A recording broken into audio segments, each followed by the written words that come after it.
ডিটেকটিভের কাছে তিনজন দম্পতির ছবি ছিল, তবে তিনি জানেন না যে কে কার স্ত্রী আর কে কার স্বামী। পুরুষের মধ্যে ছিল কেন, উইল, মাইক, আর নারীদের বা মহিলাদের মধ্যে ছিল অলিভিয়া, অ্যালিস, কিম। আপনাকে সাহায্য করার জন্য তিনটে শর্ত রয়েছে। অ্যালিস অলিভিয়ার বোন, মাইকের স্ত্রী। কেন কিমের সাথে কখনো দেখা হয়নি। কিম একক শিশু, মানে একজন শিশু।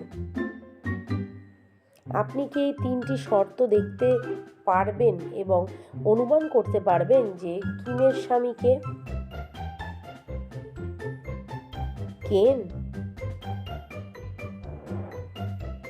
উইল নাকি মাইক?